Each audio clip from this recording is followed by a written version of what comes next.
Manchester City could be in big trouble. Now look, City fans, I think you'd be forgiven for thinking everything just works itself out. It always does, doesn't it, as City fans?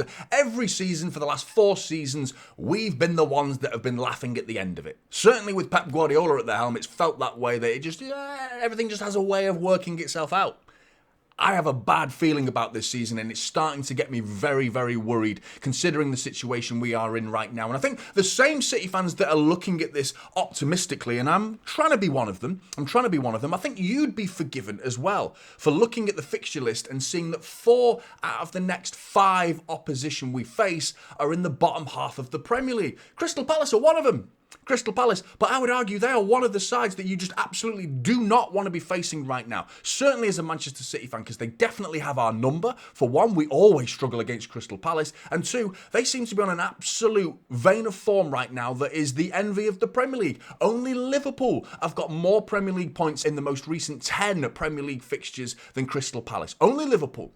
Crystal Palace have lost 2 in all competitions in the previous 17 matches. Unreal form. Manchester City have only beaten Crystal Palace twice in the last 6 games against Crystal Palace at the Etihad, at home, drawing 2 and losing 2 out of the last 6.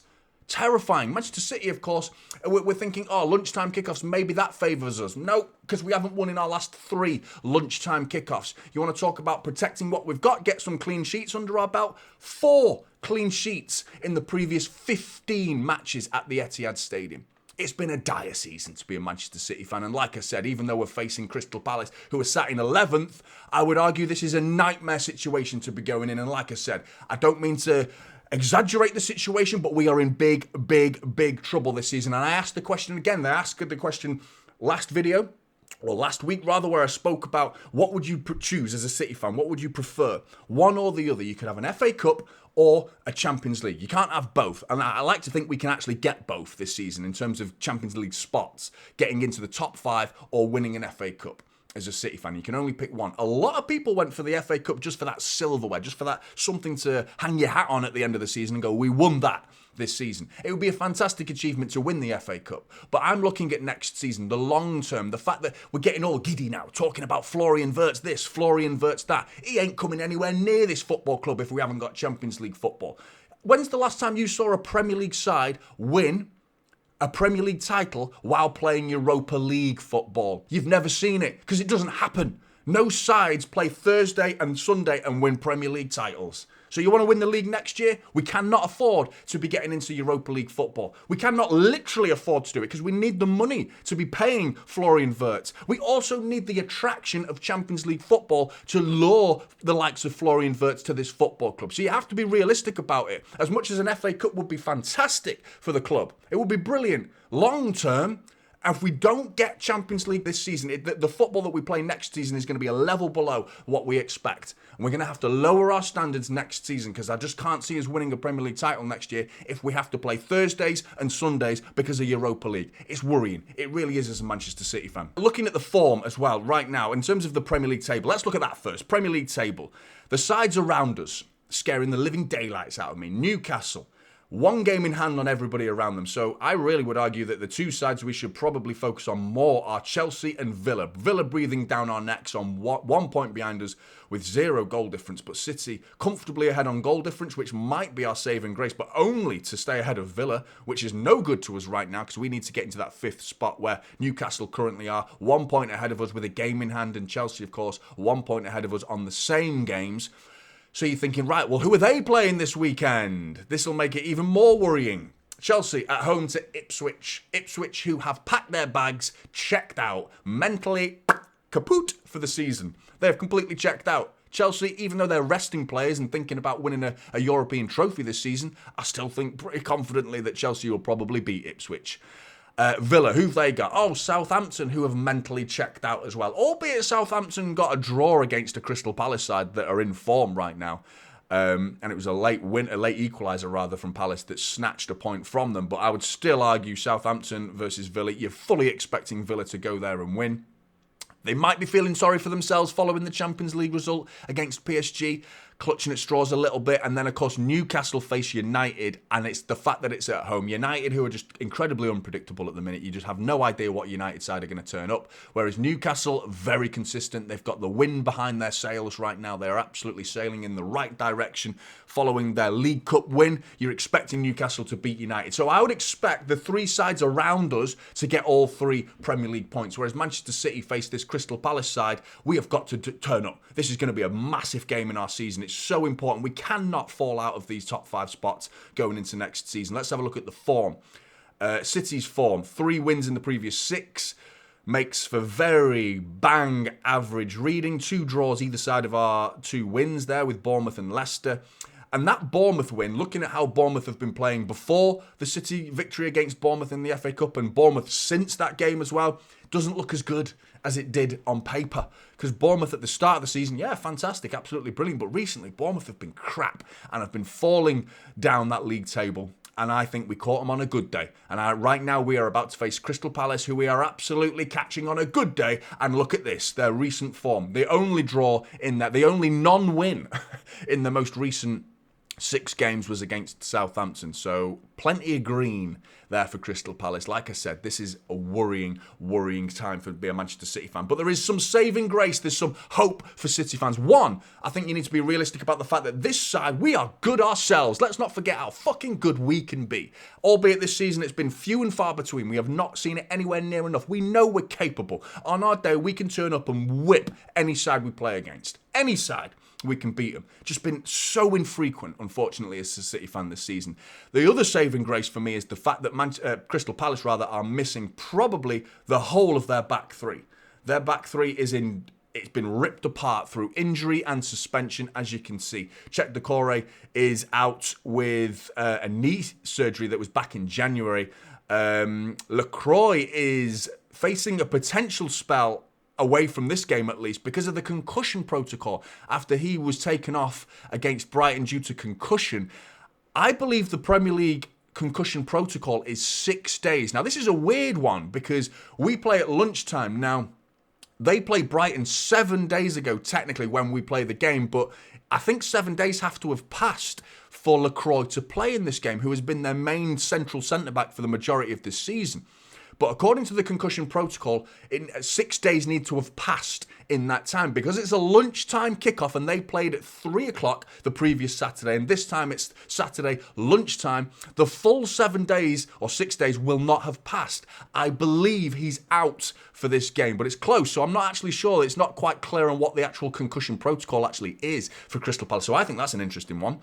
Riyad is out as well from an ACL injury. He too has been out since January. And Nketiah picked up 2 yellow cards against Brighton, as did Mark Gay, who is also suspended, who's been in the goals recently. He's been getting forward and being a dangerous threat from set pieces, Mark Gay, this season. So the fact that they're potentially missing Lacroix.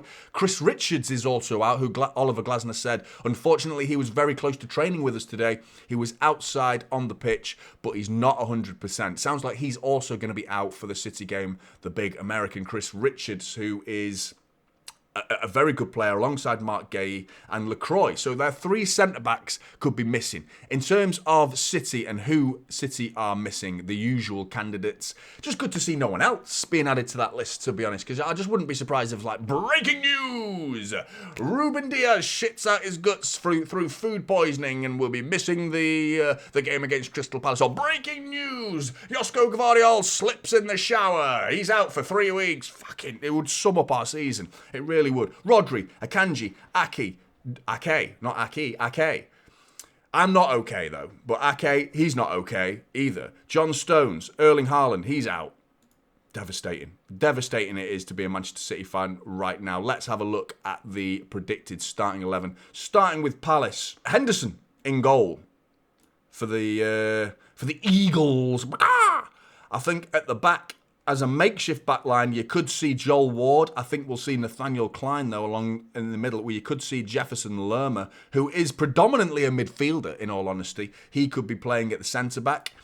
And then, you could see Ben Chilwell playing left centre-back who is capable of that. Lerma's fucked off. He's just done a runner. I did not ask you to do that, mate, but he just refusing to play. He's just ran away completely. Get back on that pitch, you knob. Anyway, who else we got? We've got the wing-backs, which are very pacey and very powerful and very worrying if you're a Manchester City fan. The good news at the minute is I can't find them, but there's one of them. Daniel Munoz is there on the right back. So City have been linked with him as well, which I think is interesting as well. Would you take him as a City fan? I think there are definitely better fullbacks out there right now. We've been linked with Udogie. We've been linked with Cambiasso, who's my preference, but Daniel Munoz is a potential option apparently. Tyrick Mitchell, left wing-back. Another player City have been linked with, and there's more to come as well, is Adam Wharton. Will likely be playing alongside Will Hughes. That would be my bet. Could be Kamada alongside Adam Wharton, but for me, I think they'll go for the tenacity of Will Hughes and the glorious albino hair that he has. Another player that City have been linked with, Eberechi Eze, will very much be playing in this game, and he's been in a great vein of form recently as well. It's getting dangerous, isn't it? This side, I am worried. I am so worried against Crystal Palace. I really am. Ismaili Sarr, again, another physical power. I mean, again, and to cap it off, if you're talking about physicality and power, Jean-Philippe Mateta will be leading the line for Crystal Palace. And they've got a kind of a familiar box midfield situation going on there, but I think you'd see a little bit more width from these two outside of Mateta. But still, getting in nice and narrow, allowing Munoz and Mitchell around the outside of them, which has been a main threat for Crystal Palace in recent weeks. City, Ederson, I'm going to go with.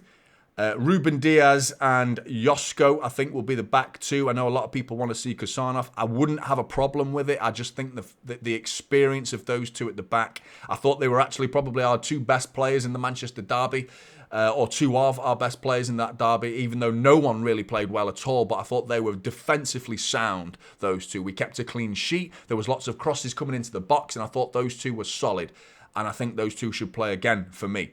Left back, Nico O'Reilly, who was pretty good. I thought he was okay in the Manchester derby. Started to get a little bit sloppy in that second half, but I thought he was okay eventually. I thought Nunes was good. I actually thought the back line was pretty good. We kept a clean sheet. I thought we were pretty good. I think Nunes is starting to get a little bit more comfortable in that right back position, and we need him to get as comfy as possible because we need you in that position for the rest of the season. Nico Gonzalez, you look at the midfield from Crystal Palace, Will Hughes, Adam Wharton, Jefferson Lerma could probably push forward. Sarr and Eze will be getting back and making it nice and compact and narrow. It's just physicality all over the park. So I don't want to see Gundogan alongside Bernardo Silva or Gundogan alongside Kovacic. I want to see the out-and-out power of Nico Gonzalez for me. I'm not sure why we signed him at this point if we're not going to keep playing him, because, I mean, he's an expensive signing that's against Newcastle, that home game against Newcastle, he was absolutely sensational. We haven't seen him play that much since then, and he was bloody brilliant. So I'd like to see him play more often. I do want to see Gundogan, though. A lot of people don't like him at the minute, but I think he's been okay in recent weeks. He's not been terrible. So I think he's got a place in this starting 11 for me. Now, this is what I want to see. I think Kevin De Bruyne will probably play in midfield, but I actually want to see Jack Grealish playing in the middle. I don't want to see Phil Foden, and I'm sorry, I've been saying it since Christmas, but Phil Foden for me has been bang out of sorts in recent months. For whatever the reason is, there's obviously a reason, there's context that needs to be added to why Phil Foden is playing badly. I'm aware of it. But as a City fan, I care about the starting 11 and results. That's what I care about. I care about them personally, I'm sure, to a degree. But ultimately, I care about results. And Phil Foden is not delivering right now. He was absolutely woeful against United. And I would argue Kevin De Bruyne wasn't far behind him in his woefulness behind Phil Foden. He was poor as well. So I would like to see Jack Grealish, who played very well against Leicester. 2 weeks ago now? And I want to see the power and the pace of Savinho and Jeremy Doku on the left with Marmoush up top, hopefully putting in a performance that we need to see, because I thought he absolutely ghosted against United. He was almost anonymous with that one shot on the edge of the area, a free kick that he got on target, little bit part moments here and there, but we need to see more from Marmoush. But I still think we've got enough to beat them on our day, but they terrify the shits out of me, Crystal Palace. This is such a big moment, and like I said, we could be in big trouble, because lose this and Champions League football for next season is looking very unlikely. But Blues, let me know your thoughts. Come and join me for the watch along. It will be a birthday watch along, so come and join me. Tell me how decrepit, old and haggard and wrinkly I look. So come and tell me all that in the watch along. Thank you very much for tuning in for this video. Make sure you're dropping a like on the video and subscribing if you're new, and I'll see you in the next one. This is typical City now, holding up silverwood.